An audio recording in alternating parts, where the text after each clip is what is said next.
ننتصروا ونديروا مقابله كبيره لكيسنا الجمهور تاعنا.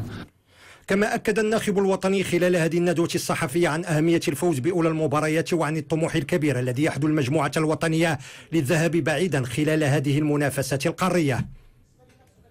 وكل شيء عنده رغبه وكل شيء عنده طموح باش يمكن له يبدا في هذه اول مباراه رسميه ويعطي كلنا في الجعبه تاعو ويفرح الجمهور المغربي.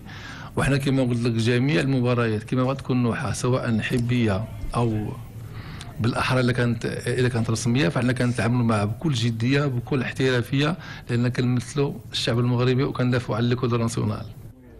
عقب ذلك أجرى المنتخب الوطني لكرة القدم حصة تدريبية خفيفة بحضور جل اللاعبين بما فيهم الوافدين الجدد. فرحان نكون هنا مع المنتخب المغربي. انا صغير انا جهدي كامل في الخط. اي لاعب كيتمنى انه يحمل القميص الوطني باش انه يمثل البلاد ديالو. غنكون فرحان لان غنلعب في المدينه ديالي وفي امام الجمهور مغربي عامه. كنتمنى انه يحضر جمهور كثير في هذه المباراه دي، لانه غيكون السند الكبير لينا ان شاء الله باش نحققوا المبتغى من هذه المباراه اللي هو الفوز ان شاء الله.